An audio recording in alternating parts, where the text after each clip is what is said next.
Is this the best Greek festival in the entire country?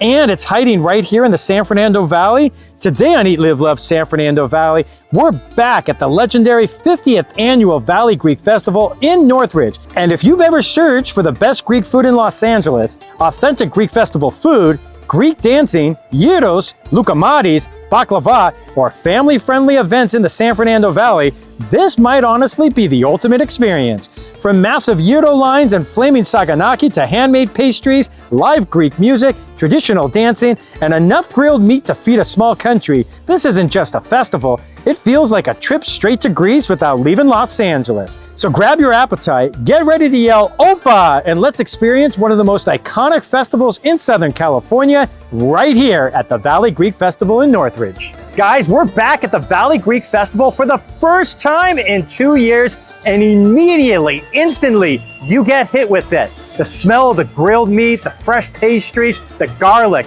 lemon, oregano, people dancing, the music, everybody yelling Opa in every which direction, and you literally feel like you've been transplanted from Greece into the San Fernando Valley.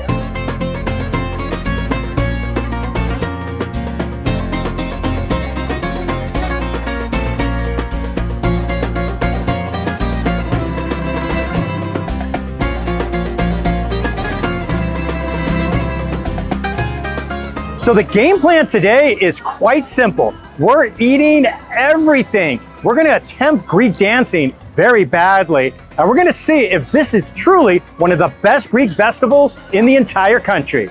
And yeah, we already know the answer. All right, I'm just gonna warn you right now. If you come to the Valley Greek Festival hungry, this is probably where your entire game plan falls apart.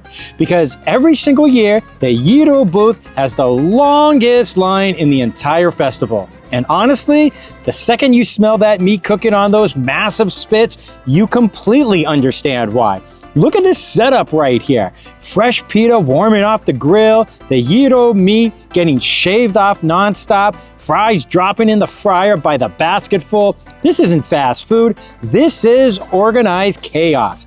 And the crazy part is, nobody in this line is complaining. Everybody knows the deal. Yes, you're gonna wait, but once you take that first bite with that juicy gyro meat, creamy tzatziki, warm pita, and the crispy fries on the side, suddenly that line feels 100% worth it. And honestly, if you leave the Valley Greek Festival without getting a gyro, did you really even come?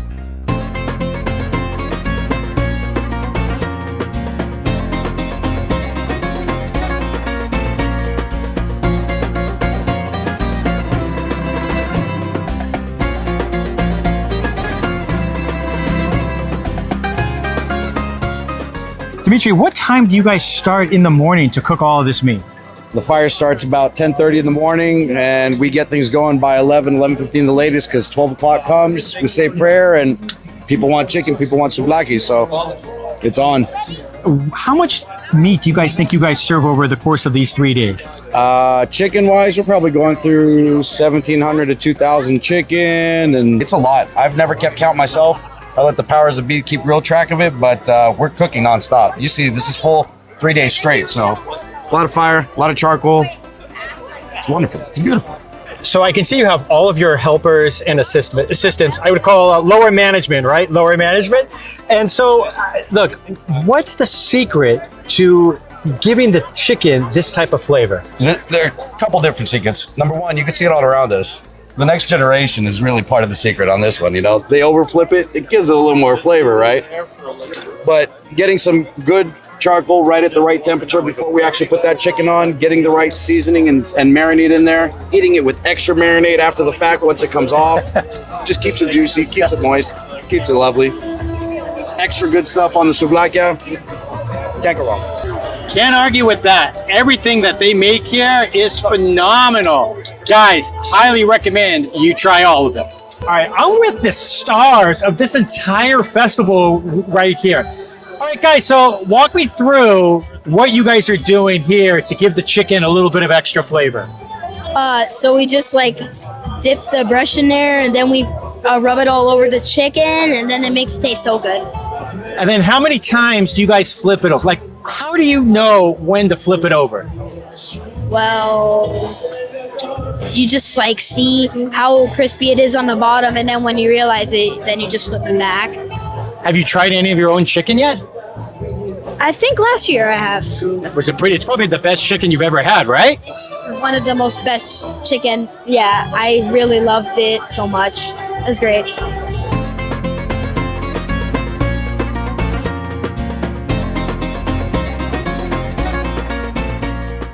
If you're coming to the Valley Greek Festival, you have to come with an appetite. And I mean a huge appetite. So you got a little bit of everything on this plate. You have the chicken, you have the souvlaki, you have this cube that's kind of feta cheese, of course the Greek salad. You could really share. That would probably be my recommendation so you can experiment some of the other different foods here at this festival. All right, let's start with the chicken. Take the leg. Got to get some of the skin as well because that has all the flavor in it.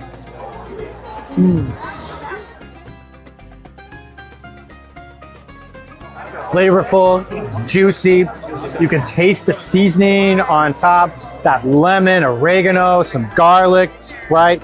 And then there's a little bit of char on it as well. And then once you get into that chicken itself, extremely juicy and tender. It falls right off the bone. So now I got the beef souvlaki. This is like a beef skewer here. And again, just feeling the meat, you can feel the juice. Take a bite.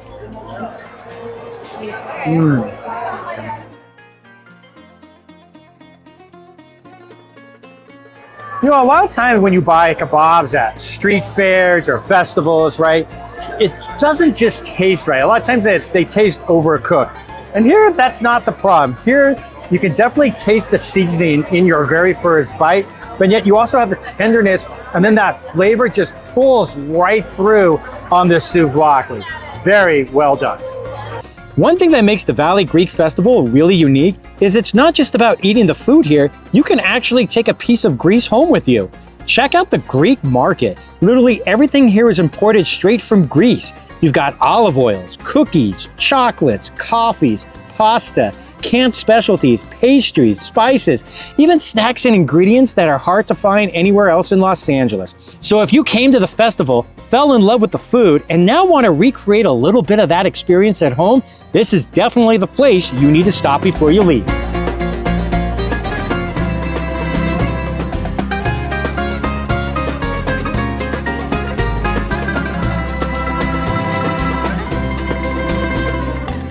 All right, Elias, what do we got here? We have ouzo over here. And this is quite popular, isn't it? It is quite popular. You can drink it as an aperitif, or you can drink it inside one of our wonderful ouzoritas that's over here. We make it into a margarita with ouzo inside of it as well. It's got like a black licorice anise to it. This one's particularly a little bit more sweet, so you drink it as a sipper. The one that we use in there is a little bit spicier, so it's got a nice kick that you can put in a margarita. And when do we usually drink this? I mean, there's really not a wrong time, is there? No, but whenever we're happy, of course, like right now. Right. All right. So, and then, you know, one thing I'm always amazed about that this place, this part of the festival, this tent is never empty. It's never empty. This is where all the action happens. All right. Well, so there's only one last thing to do. Here we go. 1, 2, 3. Opa!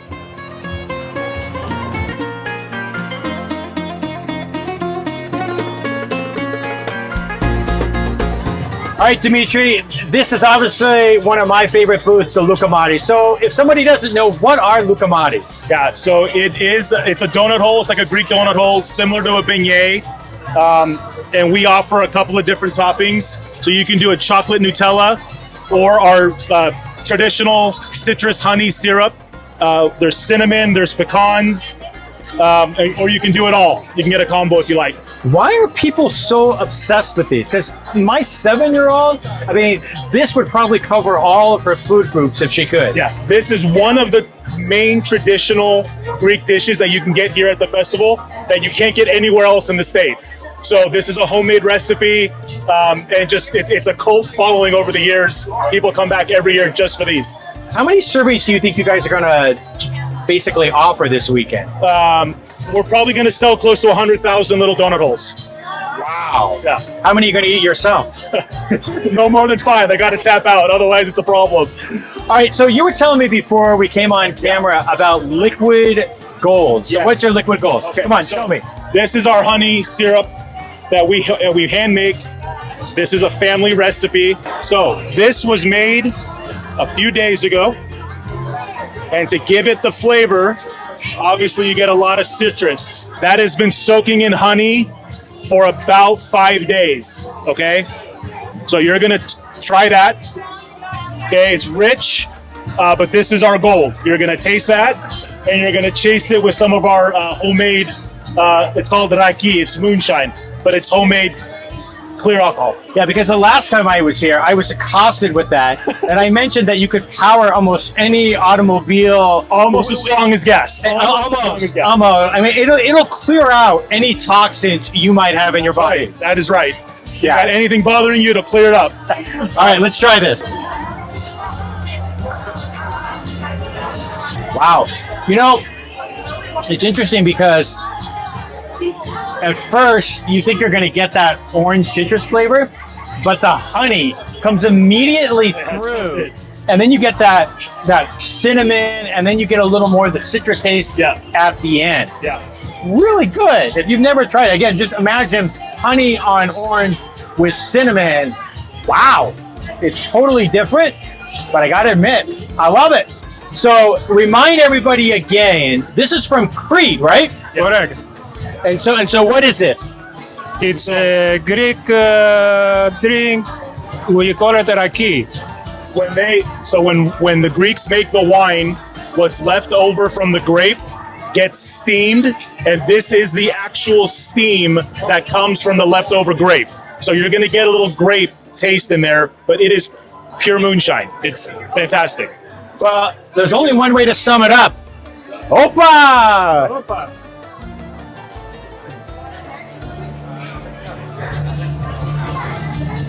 That is good. That is a nice finish to the orange. All right, Dimitri, so what do we got here? Okay, so on the left side here is the traditional, right? You got the Loukoumades with the honey citrus syrup, cinnamon, and pecans. And then on the right side, instead of, well, you're gonna get both, but this has some chocolate Nutella with the same topping. So you get a little bit of both worlds. All right, I'm gonna try the Nutella. It's a little different. Oh, look at this one right here. Look at that. Oh, man. You know, this is phenomenal because, you know, typically like when you get a normal donut, it kind of has that industrialized taste.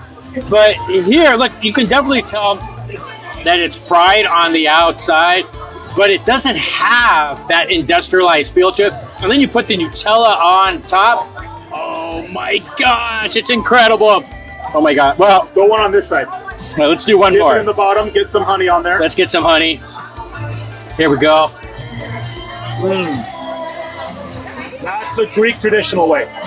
They're totally different. You know what? They're totally different, Dimitri. I like both.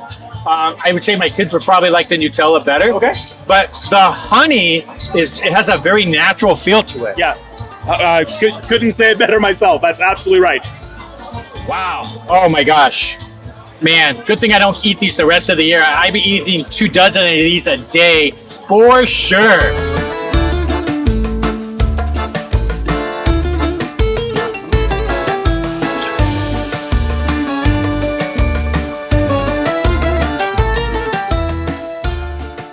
So this is Saganaki, the pan-fried, sizzling Greek cheese. This is delicious, by the way. So what I would equate this to is almost like a fried cheese, if you've ever had it before. Now you can already see on top, they drizzled all of the honey. Let's take a bite of this, cut this up.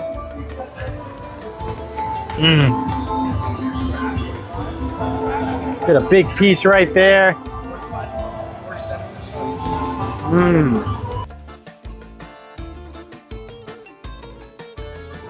The quality of the cheese, and then you have that honey drizzled all over it.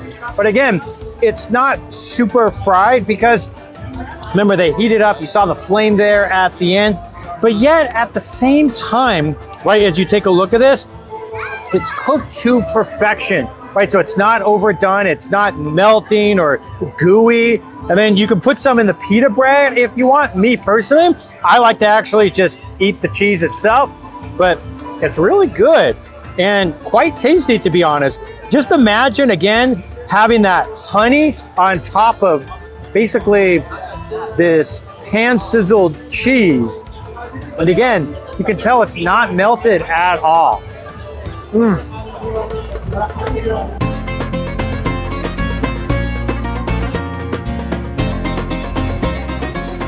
So this is the lamb chop, paithiki, and we're gonna dip it in some of the tzatziki sauce right there, right? Oh.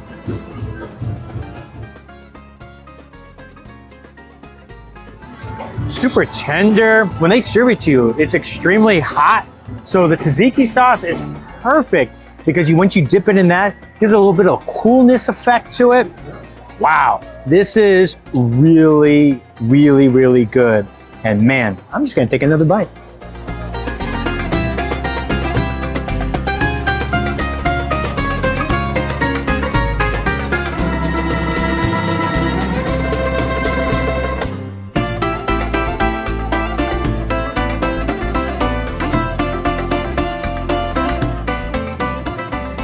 All right, so I'm with Maria and Annette today, and here we are going to be looking at all the different pastries and desserts.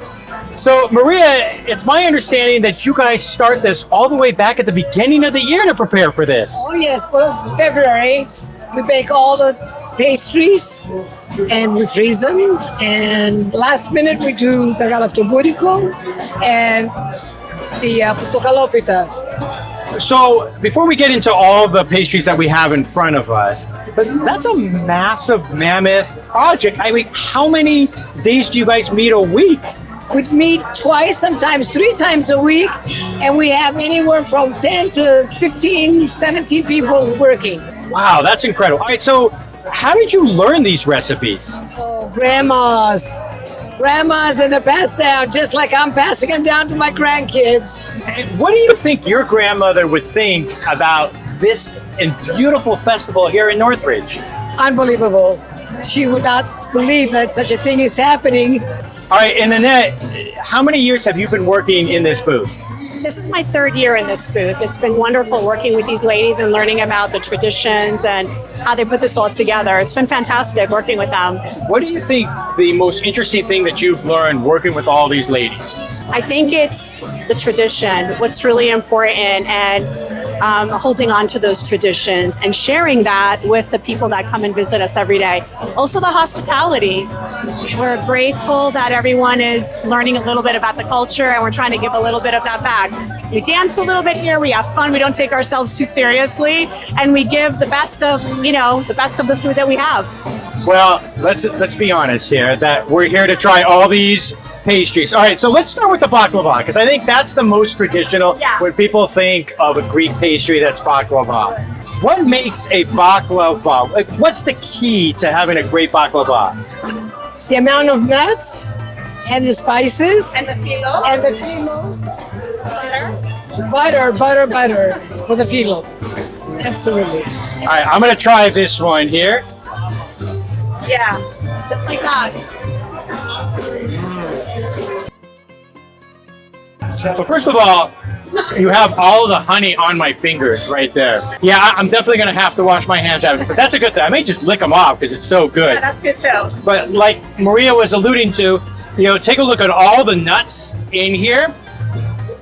But what's interesting is always, on the baklava, if it's done right, is that, it doesn't feel too nutty, right? Right, there's that perfect mixture of the honey, the nut, the flakiness on the exterior. And the proportion of the amount of nuts to the filo, absolutely, and the syrup.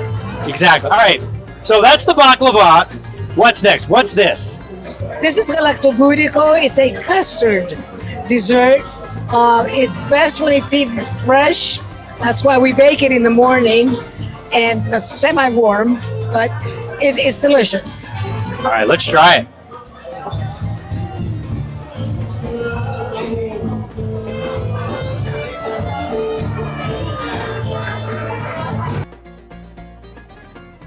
So this is totally different than the baklava. This has a silkiness to it and a smoothness to it. Absolutely. Yeah, I would say the galakabudiko is one of my favorites. It's something that my mother and my aunts made together, and I love it when it's warm. That's my favorite. When it's right out of the oven, sprinkle a little cinnamon on it, and it's delicious. That's a great point because it's totally different than the texture of a baklava. Yeah. All right, we got one more. So this one's new here this year, correct? This is our new pastry. I don't know much about this one. It's called portokalopita. Portokali means orange in Greek. And we dry out the phyllo dough, crumble it, and mix it with the dough and the flavors of the orange, obviously. And we bake it, and then we do an orange syrup on top. Ooh, that does sound good. Do you like orange? We do like orange.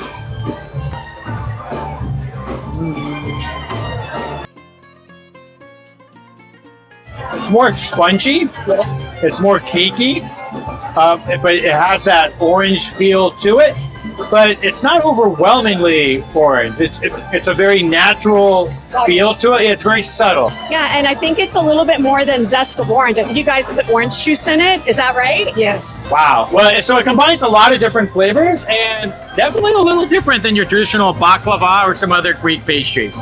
All right, so we've evened our way through a pretty dangerous amount of Greek food already, but now comes the part where things get really risky for me personally. Because if you know anything about Greek festivals, eventually somebody's gonna pull you onto the dance floor. Now look, these dancers out here are incredible. They move perfectly and sing. They've clearly been doing this for years. And meanwhile, I'm over here looking like Google Maps recalculating in real time. I'm gonna be honest, if Greek dancing was an Olympic sport, I'd probably get disqualified during warm-ups. And at this point, I'm less traditional Greek dancer and more confused dad at a wedding. The good news is Greek dancing looks amazing. The bad news is I look like I'm trying to avoid stepping on Legos. But I truly I think the real entertainment for everyone here is watching me attempt this. And somewhere in Greece, an ancestor just shook their head watching this performance. From the sizzling gyros and flaming Saganaki to the pastries, dancing, music, and the incredible people behind it all, this is so much more than just a food festival. It feels like one giant family reunion where everybody's invited. And that's what makes the Valley Greek Festival so special. Yeah, the food is unbelievable, but it's the energy, the culture, the traditions, and the people that keep bringing everyone back year after year. So that wraps up our return to the 50th annual Greek Festival here in Northridge. And honestly, it just felt louder, bigger, and more delicious this year. So I want to know from you, what would be the very first thing that you would be trying here at the 50th annual Greek Festival? Is it going to be the Loukoumades, the baklava, so many different dishes, the gyros, or are you going to be heading straight for the dance floor? Now, for me, I'm probably not even allowed into the whole country of Greece after my performance today, but I want to hear from you, what would be your favorite part of this entire festival? So if you enjoyed following us around the 50th annual Greek Festival, make sure you like, comment, share, subscribe, and we'll definitely see you on the next episode of Eat, Live, Love, San Fernando Valley. Opa!